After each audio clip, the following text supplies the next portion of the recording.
Hi everyone, welcome you all to the show.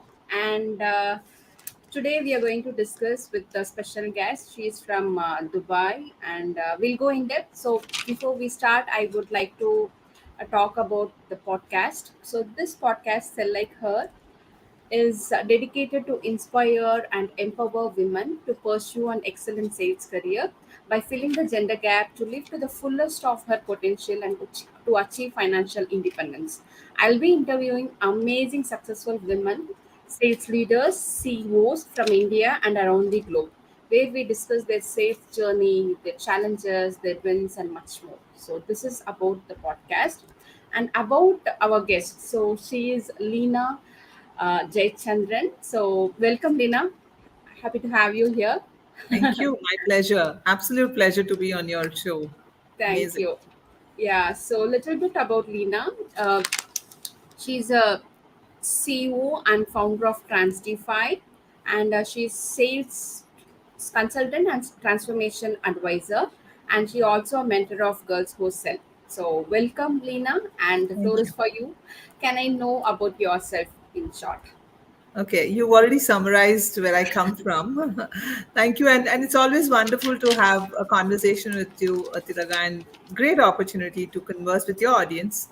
So it's my pleasure. So yes, my name is Leenna Jayachandran. I run a sales and performance improvement organization. It's all about sales. I have been in sales for almost 30 years. And I started, I believe that I was born to sell in whatever Wow. form or shape we believe what sales definition is. Started off my career at 90. I worked for some of the, I would say, some of the best organizations in the world. I was with IBM, Microsoft, Dell, and most of the Fortune 500 distribution organization as well. I've been in Middle East for 20 years. I'm part of the advisory boards of certain organizations. Yes, I'm a mentor in Girls Who Sell, and I would love to touch upon that concept which Heidi has brought forward. I'm also part of as a Dubai Quality Award as an assessor. I'm part of the Dubai Economic Department Business Excellence Center. I'm also part of Sheikh Khalifa Excellence Award as an assessor with Abu Dhabi Chambers. Yeah, so that's about me. And sales is a passion more than a business for me. I work with a lot of diverse industries and happy to answer any of your questions. And I love the topic we picked up today. Wow, that's a big list. You really have so many accomplishments in your career and your Thank you. passion Thank you. as well. Want to know, like, first of all, I would like to say to the audience, she's from India. She's born and brought up from India. She's from Yes. Kerala.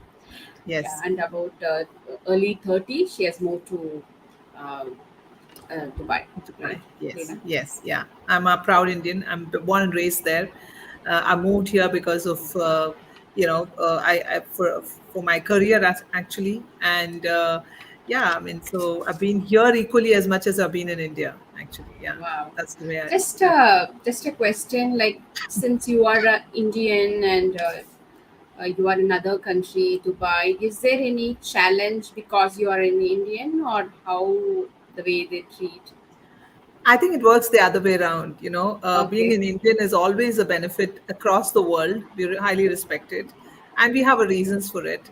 So I guess that greatly works as your advantage, and I'm absolutely proud to have represented the region. So I call this place my karma bhumi, as we say. Wow. Okay.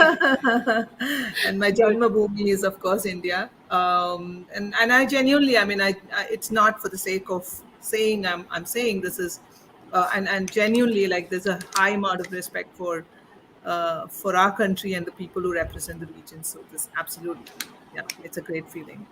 That's good to know. Even somebody from India wants to move to Dubai and other countries, and this kind of a statement really boosts up them to move forward, right? Yeah, yeah, yeah. I mean, there's always cultural differences which we see, but I think UAE per se and Middle East overall. But I can talk for UAE because I'm based in Dubai, and I have that exposure with UAE. Though I have managed across Middle East, I've also been managing Saudi Arabia as a region in my corporate career, and also from a clientele perspective in my consulting.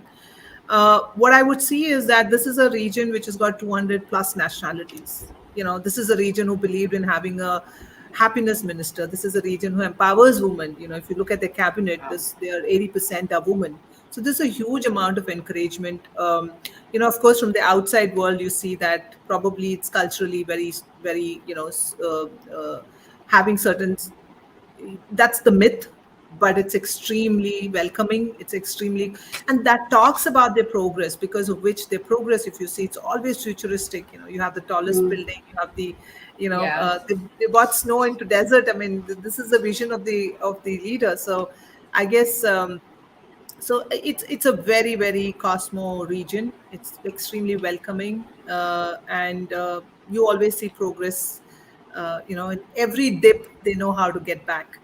So I guess, Wow. yeah, yeah. That's What do you that's think? really interesting to talk about, because Yes, here in India, Dubai means it's just a tourism, right. that kind of a perception is there, but we have to open up to see there is a lot of opportunity, especially a business or sales, Yes. whatever it is, right? Yes, yes. A lot of opportunities on, of course, to start your own business. I've been here more than 2 decades, so have seen the ups and downs of this region. And extremely, I mean, a great regional coordination as well, right? India, UAE has got a great partnership, highest amount of trade activities. Spices come from there. So it's an extended India, sometimes I feel, because the language Yeah, we speak is also like it's 83%, 80+% are expats, in this country. So, and for a country of that sort, which has got 80+% of expats and still progressing, it's like, it's amazing, I would say, and great. has a lot of correlation or there's a lot of similarities. When I say, India as such is also that has high resilience, so much of it's so welcoming, diversity, culture. Of course, Dubai or UAE, if you see, is a very small part from when you look at geographically as India. So I guess that challenge, at least personally, I haven't, and people whom I met, I've not seen the challenge of not being feeling a part of this place. Yeah, a lot of avenues of opportunities. It's a smart world. I mean, they're so much adapted to technology, that a lot of avenues for the tech world, a lot of avenues on manufacturing. So a lot of encouragement, and now a lot of investment into agricultural side, organic part. So yeah, absolutely That's great great. avenue for work. And we should see a lot of, kind of a joint venture collaboration should happen Totally, between India totally. and Yeah, yeah. UAE. With Expo 2020, the highest amount of MOUs which has been signed is what I'm told is, with India and different states in India. Wow. So yeah, so amazing projects being discussed. So I think the collaboration is great, and so obviously there'll be a lot of opportunities, a lot of encouragement for startups and entrepreneurs. You have a lot of venture capitalists, there are a lot of angel investors, a lot of encouragement for startups. There's a group of startups itself, like just like how India is actually booming as far as entrepreneurs and startups are concerned. So making it easy to do business, is what I see here. So of course, this is a great place to be. Great. I think if anyone wants to start a, entrepreneurship, and Dubai is Yes, also one of the place to be considered. yes, yes, absolutely. Yeah, yeah, yeah. Okay, so we want to go back of your career. Okay, so Okay. how the sales is started? It was a conscious career, or it just happened? The sales journey, how it started? Okay, so I started my career in sales around 28 years back, right? Almost 30 years back. In those days, the definition of sales, it was not like you could look into a career in sales. There's no specific direction towards moving into sales, especially for female. I would look at that way. Men typically they do their MBAs and they get into sales. Women generally do their MBA and get into either finance, HR, or marketing. These are the three, streams of lines of work they would choose. But sales, there was no academics or there was no direction as to, okay, this is a Mm. sales oriented graduation, and then you can pick career in sales. At the same time, there were no mentorships as we have a lot now: women in Yeah, sales, women that's entrepreneurs, women mentors. There's so much, right? So 30 years back, that was not there. So in true. Mm. 90s, it was like, so for me, the definition of sales was, I would say it was a conscious decision to move into a domain I am in today, but I never knew it was called sales, if I have to put it that way. Okay. For me, sales was to do with networking, connecting with people. I'm far better when I'm in front of people rather than I'm behind people. Okay. So yeah, so probably it comes to the fact that I was a talker in school. My parents were always being called because it was a complaint that I talk a lot. Maybe I was a talker during those days. As a Okay. salesperson, the more you talk, the better you are in selling, because internet hadn't come in at that time. We hadn't have smartphone. Internet just came in when I started my career. So it was not a conscious decision that it was I'm moving into sales, but it was a conscious decision that I want to be in a domain where I'm connecting with people, I'm networking, I'm having a conversation, I'm able to help. I think that was the underlining reason. I want to help people solve their challenges, and sales helps you to do that. Number one. Two, one of the reasons why I wanted to be in sales is it falls as a center force for every other function, right? So when you're in sales, you're actually talking to logistics, you're talking to purchase, you're talking to operations, you're talking to HR. So I felt maybe in my mind that I want to be in the center of everything. I don't know what that personality would be to be named as. So I guess all of that got me into this, and of course I was lucky enough to be identified by some real good leaders.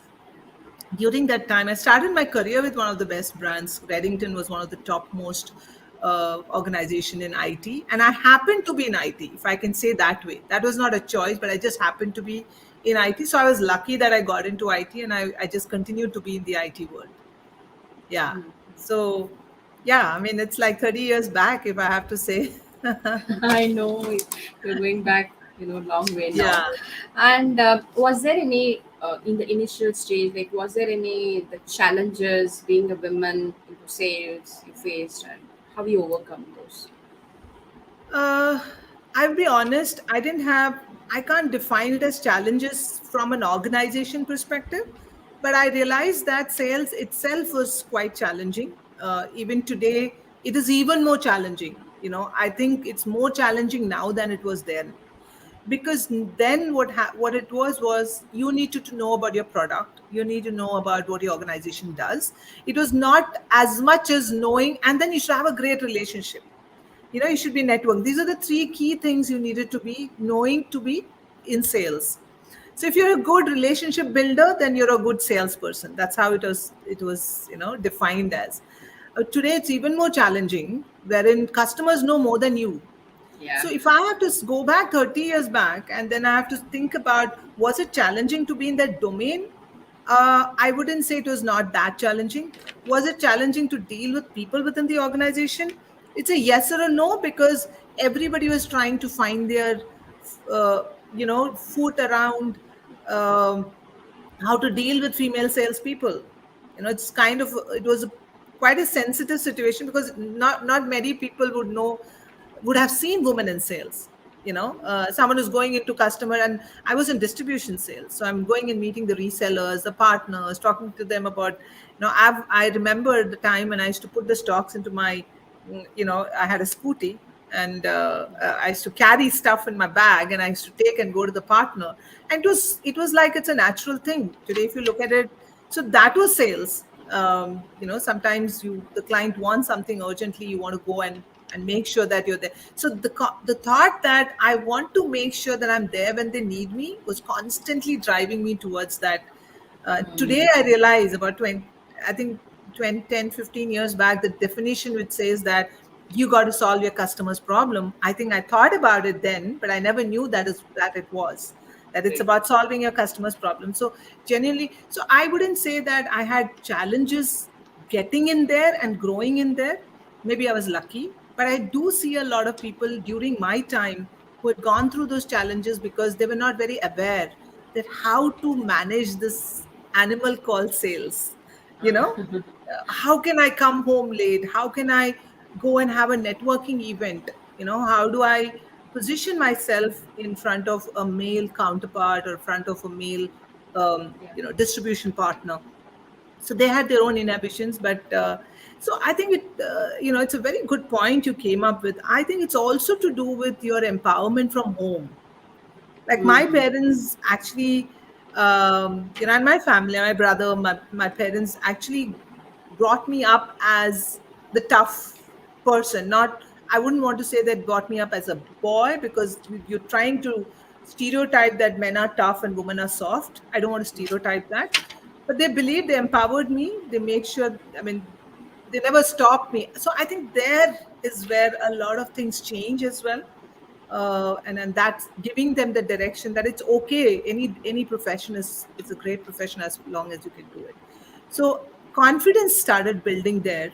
And so I probably, there were challenges, but I didn't see it as a challenge, if I have to put it that way. Yeah. I think the most important takeaway is the parents' support. The way Yes. they brought up, that also plays an important role. Absolutely, absolutely. I mean, very forthcoming, very encouraging. And of course, we had our 6 o'clock cutoff. You got to come back home, irrespective of whatever job you're in. But it still gave you that confidence, that, and that empowerment, that it's not a it's not a scary profession to be. And yeah, it was not too complex as well. Yeah, so I didn't Got it. have much challenges. I was lucky, I guess. Yeah, you were lucky, yeah. Because I know still there are some parents, the close to circle, they don't want to send the girl outside alone. They Yeah. want always to be protected. So she won't get the chance to go out, speak out. That is also one of the reason they're not showing up in sales. Yeah, yeah. I think one more reason, to add to what you were saying, one more reason is sales has been defined as a profession wherein you have to do everything to get your deal. That is a wrong definition of Mm, sales. yeah, In you're right. sales, you got to do everything, and when it is a female, then it's a fear, right? As far as parents are concerned, that, oh, does she have to cross the line? Which is not the truth, actually. Yeah. You probably are more flexible, you're more nicer, you want to bend to certain things, but does not mean that you break rules. So, which is why this the like organizations like Girls Who Sell, who bring in those programs, give them that insights about, it's not it's that's not what sales is all about. It's you who define your boundaries. So that was another reason, most importantly, why parents could not, because they also didn't have the insight Very true. about it. Yeah. Right? They were Yes.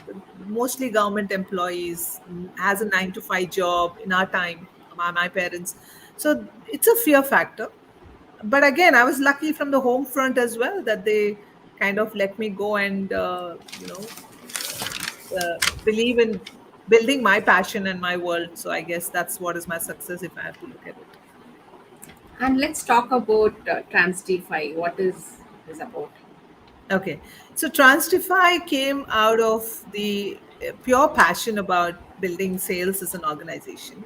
So when we talk about TRANSDEFY, it's two words which comes together, and the transition is the S, which kind of has a lightning effect. So trans is transitioning. So anything which you want to make a change, you go through that transition, right? And sales, or when I say sales, sales is one role which transforms you as a person, because you become very adaptable, because you are on the forefront, number one, and you are hit from both ends, your internal customers, which is Yeah. your organization, and your external customers, of course, your client, because they have the right to bash you up.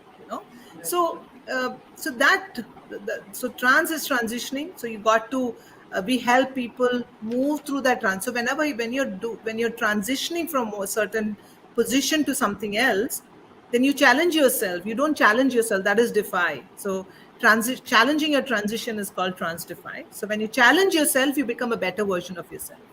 And what better than sales as a profession? And because I've been in sales, I can't think about anything but selling. Selling in different forms and shapes. So for me, selling means helping your customers buy. That's typically what selling means. Selling doesn't mean positioning or pushing a product or service. Selling means solving your customer's problem. Understanding what is the challenge they're going through, and how can I help them accomplish those tasks which they are actually trying to get through or solve their business problems. Selling also means that engaging with them and helping them buy. So that's how Transdefy came in force, because being in sales, so this was a conscious move, if I have to say. I consciously wanted to move to become a holistic sales consultant, and so established the company here. And so I work with a lot of diverse industry clients. So some of my clients are like GE Healthcare, Electa, Biorus, some of the large healthcare industries. I work with IBM, Microsoft as technology clients. Some of the large clients would be like GBM or Altair, some of the local clients. If I have to talk about technology, if I have to talk about oil and gas, some of the largest oil and gas companies. And Transdefy is complete everything to do with the science of selling. Science of selling is more to do with the logical side of it. There's art of selling and the science of selling. So art of selling is more of tactics, but science of selling is to putting a method to the madness. So we focus on that aspect and help our clients make those decisions in a very realistic way. We work with clients on helping them uh, measure the results. There are clear metrics which can be driven. So we help our clients, help them reduce their sales cycles, which are longer when it comes to solution sales. Help them understand how do you navigate through the customer environment. Everything to do with measurable results, and that's the organization. So whatever you do, you would see results in very tangible format because we follow the science of selling.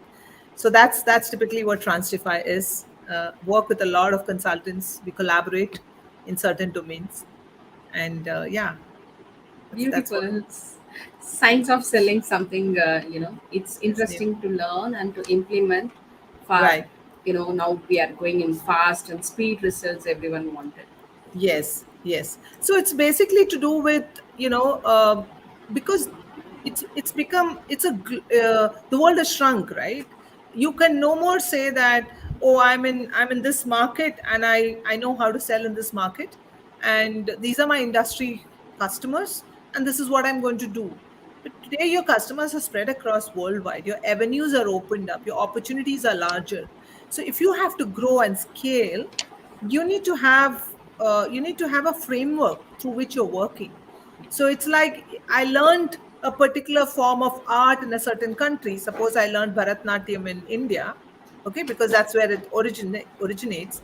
And I cannot say that I cannot perform that in Australia or US because the platform is very different, the environment is different. No, I mean, I've learned the skill in such a way that it can be applied in any part of the world. you know so that's typically what we do from the sales improvement perspective, that the way you learn is an applicable way, and that's why we call it the science of selling. Okay. Yeah. And how was your journey from corporate sales moving to entrepreneurship? Was it smooth or how it happened? It was natural, but it was a very scary decision, because you always have that thing you're holding on to, that you're getting some regular income, right? And I was in leadership roles and I was earning pretty much well. I could have done the same thing again and again and again. For 25 years I've done the same thing, or 22 years of my corporate career. And so I said, someday you need to jump off the cliff. Actually, it was jumping off the cliff. I still remember one of my very close consulting friend, who mentioned that, Lena, if you have to succeed in what you're doing, you need to let go of that, the rope on your leg, and jump off the cliff. So, Okay. so I think sales as a career actually helped me to take that risk. It was a big risk. I said, let me jump. Either I break my bones, or at least I'll land there, probably safe and sound.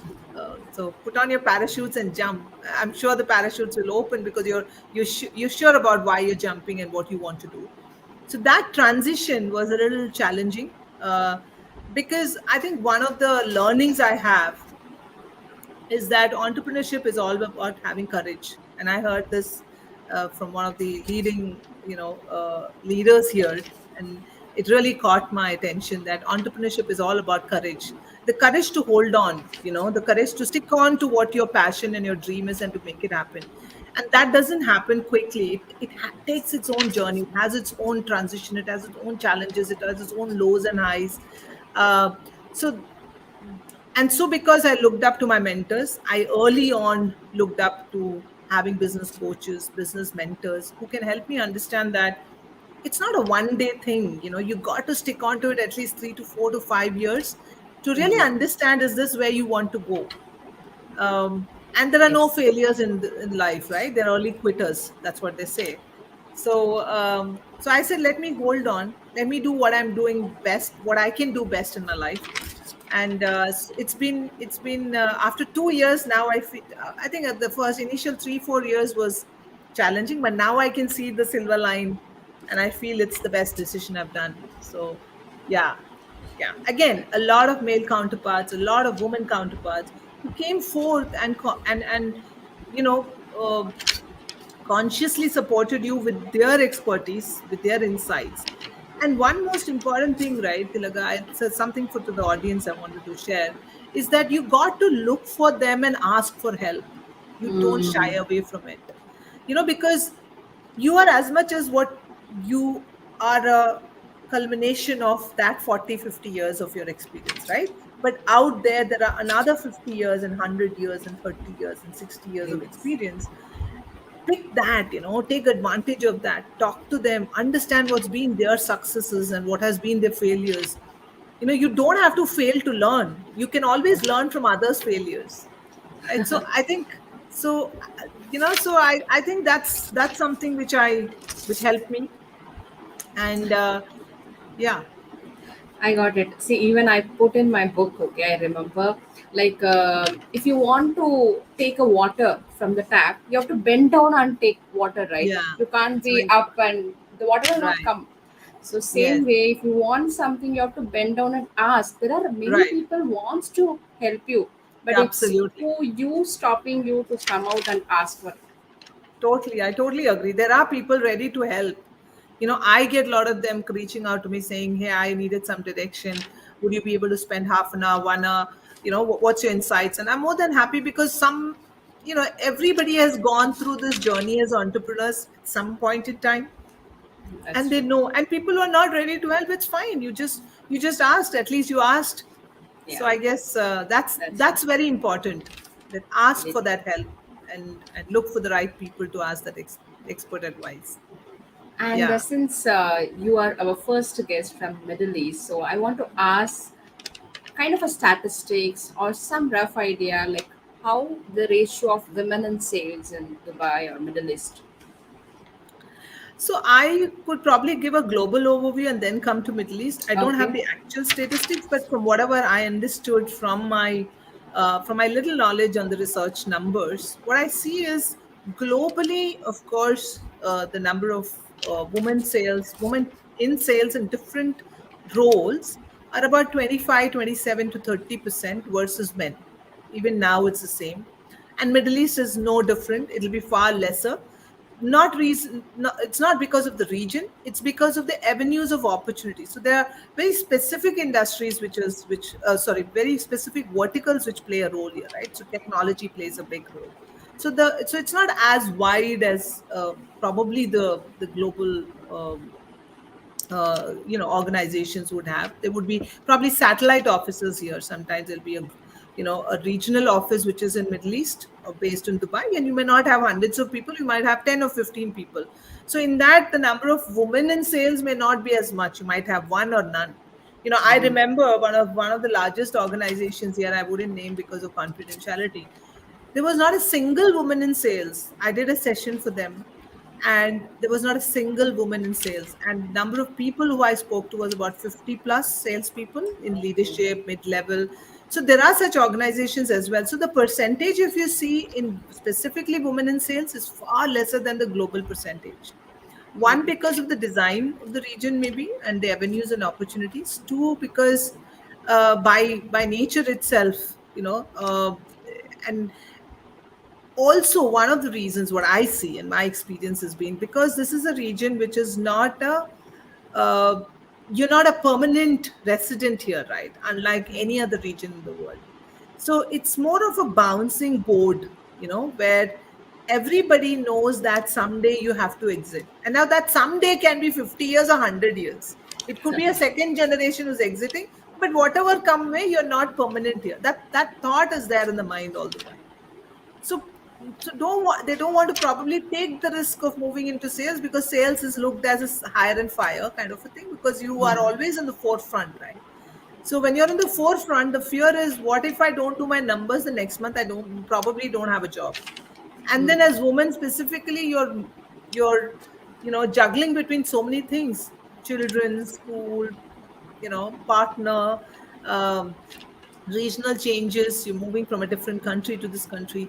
So the percentage of women in sales is much less. If globally is 25 or 27 or 30% as a maximum I've seen as a range, Middle East would probably be about 10 to 12%. This was my understanding. I might be completely wrong or completely right, but this is what I see as numbers which I see. And mostly you'll see them in tech. You'll find them in tech industry. You'll find them in not in manufacturing, not in engineering, because it's a little of a hard job, because of which people say that, oh, you have to be in construction sites, you have to be talking to consultants, it's a tough job. So generally hiring managers would not like to pick, though women are interested to. You will see a lot of salespeople in the financial side, like investment banking advisors, investment bankers, mutual fund side, insurance to also some extent, but not to large extent. So most importantly, you'll find them in tech, financials, and oil and gas. Very, very little. I work with a lot of oil and gas companies. Very little women in sales. Very, very. I mean, in fact, it is negligent. Like you can't even find that percentage is a fraction, I could say. Yeah. Okay, so that is a interesting fact to know, and we need to see how we can push the Yeah. percentage up. Yeah. So basically, the way I look at it is that why diversity is such an important factor. We spoke about it last time, and Yeah. and we had that conversation about why is it such a big hype about women to be in sales? What's the big deal? And I'm sure men would feel that, oh, come on, I mean, what's the big deal about women being in sales? There are some specific reasons. Specific reasons could be that the skill sets women have, and I would always say it's a balance. When diversity is in an equal way managed, like you have a proper balance between men and women, they bring their own expertise. It's a perfect, and one is, I would say, one is incomplete without the other. I will not say that all women sales team would be like 100% perfect and they're going to do 200% of their revenue. I don't believe in that. That's my personal opinion, because it has to have a balance. Even if you see nature, right, there has to be a balance. That's how nature is being, that's how we are all built as human beings. Yeah. So what is the right ratio? Is it 50-50, 60-40? Now that nobody knows. But women bring those skill sets, especially in B2B sales. Women, though they hold one third of B2B sales jobs, the skill sets what they bring is, they're more, they're far more an effective listener, right? They are people who can actually help the customer shape the solution. They're very collaborative. They're empathetic, as naturally they are. That's the skill set they bring.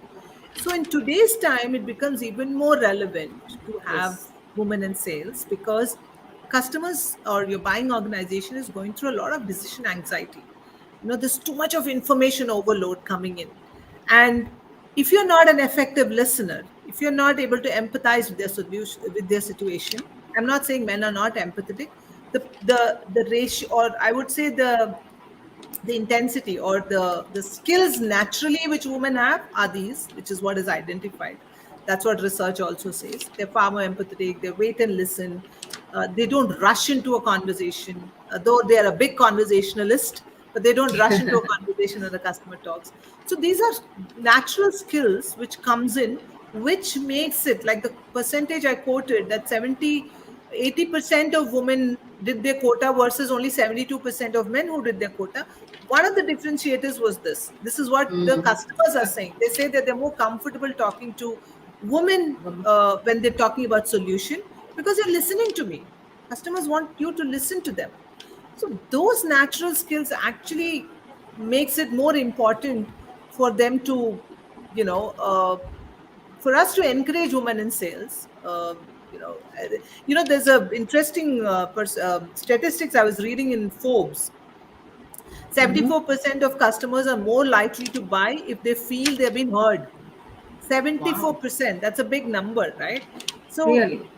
yeah, so if you look at it, understanding and managing your client emotions, that simplifies the relationship building. That's when you create loyal customer base. Now when we talk about loyal customer base, it's about customer retention.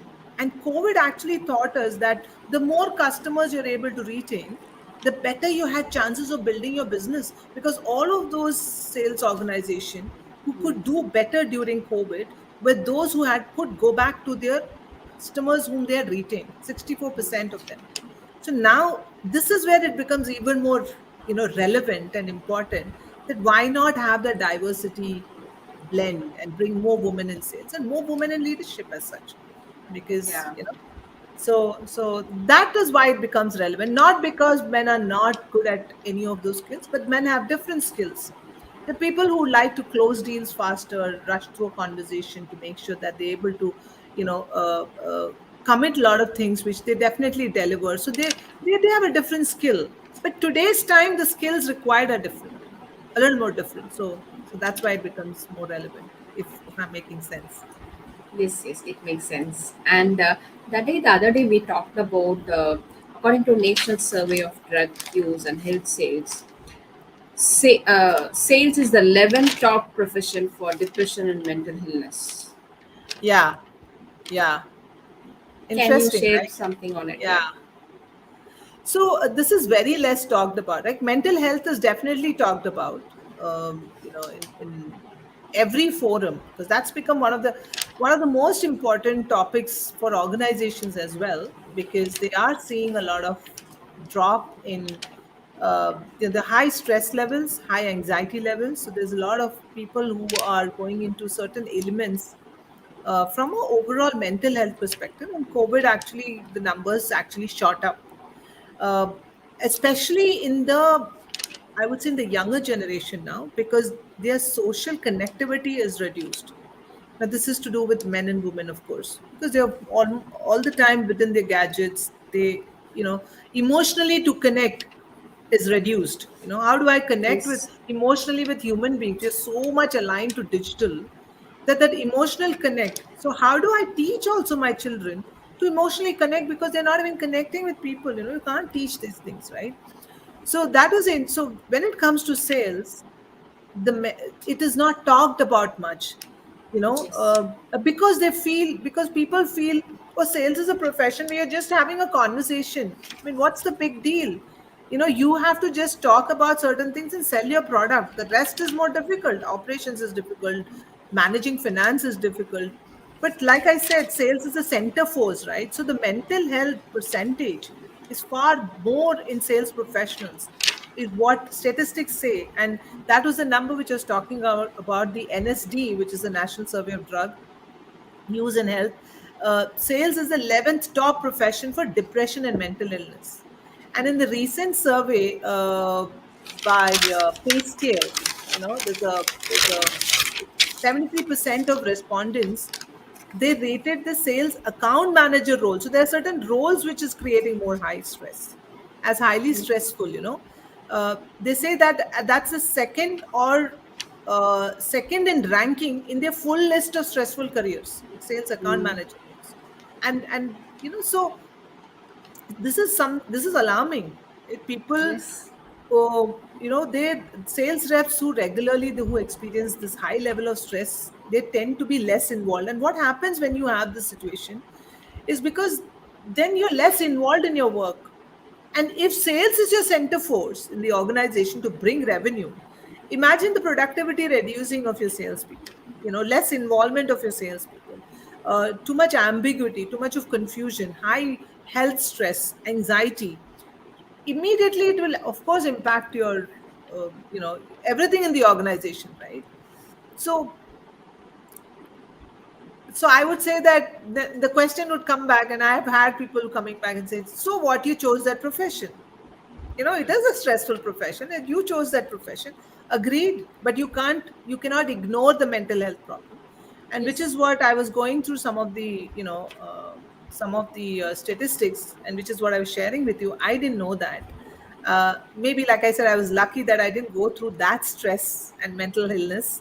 But I have seen lot of professionals who, they get early in their life with cardiac arrest. I know of young people who have got stents put in because of high stress, people who just fall off the treadmill because of the target pressure. And the reasons which we have seen is mostly from the lead, because of the leadership. One is leadership, wherein they're highly micromanaged. They're on daily track, that what's happening, what's happening, what's happening. How can I make it happen? That conversation is not happening with leadership, right? So now, if this is the overall scheme of what's happening with mental health, when it comes to women, it amplifies. The reason being, like, again, I'm not objectifying and saying, oh, we have to be on the sympathy. I'm just putting facts here. When it comes to women, because you're multitasking far more, and you're multitasking not because you need to be most of the time, sometimes you want to do it, you want to be perfect and you want to take it. And I heard Indrani Nouri's one of the talks. She was talking about the ex CEO of Pepsi. She was saying that women delegate it, just delegate it. You don't have to be perfect. You've chosen a profession which will not let you to do everything. We're coming out of our homes and picking up something beyond what we were naturally asked to do. There were certain roles defined for women and men in the early stages of our, if I have to go 100 years back, right? So that change is definitely going to put a lot more stress. Now, if it's sales, you have targets, you have your home asking for, back in your personal life, asking for attention. Women go through pregnancy, and so 9 months of your time is gone in sales. Even 1 month is like you're out of the game because your revenues are not coming in. So the mental health challenges are far more, is what we've seen in women, and percentages are far higher, because one, we don't speak up about the problem we're going through. I went through that personally when I was, you know when I was pregnant, and for almost 4 to 5 months, I could not express the fact that I'm pregnant, and I used to hide myself, wear loose Oh clothes, my and God. I used to act normal because I'm on this run of doing revenues month on month. So speaking up is, of course, our responsibility, but have the leadership to tell, also taking that, um, that responsibility to let the female talk about it. It's okay, give them that flexible hours. So sales and mental health for women, we've seen far more, percentage going up, and it's something which cannot be ignored and should not be ignored if you want to encourage, women to be, you want to bring in women force into the organization. That's one area we should not be ignoring, to give them that support and help them scale, in making sure that you're mitigating those mental health challenges. Okay. Yeah. So So that's elaborate discussions on mental health, and that's so important to, to be considered and to be act upon. yeah, Right. absolutely. So 9 out of 10 sales professionals are saying that, because they're going through the stress in sales roles, they don't mind taking less money home if they can do something more meaningful, and not Okay. so, you know s- you got to take that repetitive work as salesperson also, right, out of them, giving them those targets, giving them those new areas which they can actually explore as salespeople, and rather than just doing a target number month on month and month, and saying that what have you done, what have you brought to the table.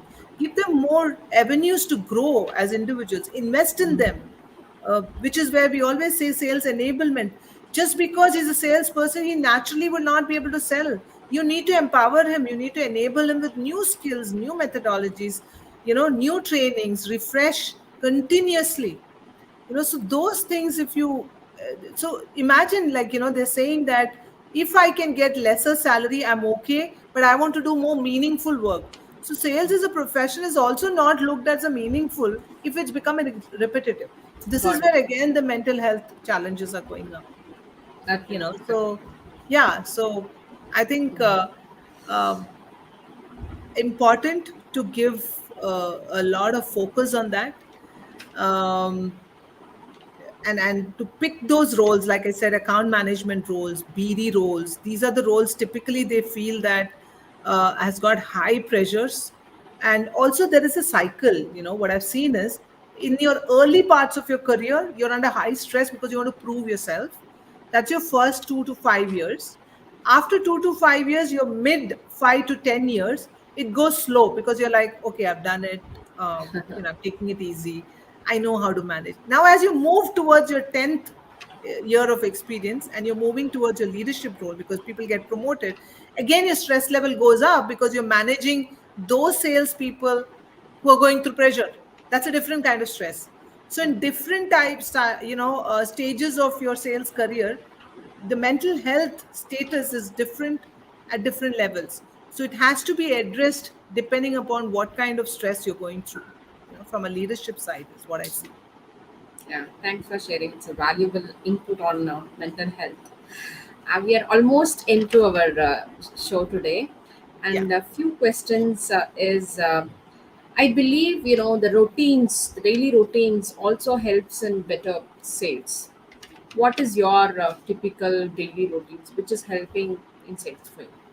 Yeah, no, I agree with you, Laga. When you say routine, what you're intending is preparation, Yes. right? A preparation that has to be a mandate. And I was just talking to one of my clients where I'm consulting for their sales team. When you have a call coming up, or that you have to talk to your customer, 9 out of 10 salespeople, whether it's men or women, I think women are more prepared. I want to be biased here. I really want to be. Uh, should I use the word bias, or let me be honest here? That's the right word. You can just edit Okay. this bias part. Okay. Let me be really honest. I think women are more prepared because they don't want to lose. That's a natural tendency, right? In any argument, I don't want to lose as a woman. That's a typical thing. So it's a good thing, of course. So you're more prepared. But what we're seeing is 9 out of 10 sales professional. Now I'll say both genders, if I have to pick it, they're not prepared, and it's such an important part. And so when you're talking about routine, it's about, who am I talking to, who are the personas there, what kind of questions have I prepared, what kind of challenges does that client go through. It has to be like as if you wake up in the morning and go brush your teeth. It's a routine. You can't say, okay, I'll have my breakfast and I'm going to brush my teeth. That routine is such an important part in every sales engagement, irrespective of whatever gender you are. If you are in sales, you have to be far prepared to help your customer. If you're not prepared, then you're not helping your customer, right? You're wasting your time, you're wasting your customer's time, and nobody has that time to waste.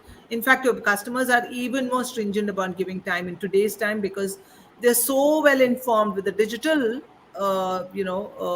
we getting into the digital world. They're so much far informed that they don't have the time to listen to this normal repetitive thing if you don't give them better information. So True. yes, extremely important to follow a routine, a checklist when you're having a meeting or a call or sending an email. Any customer engagement has to be a consistent preparation.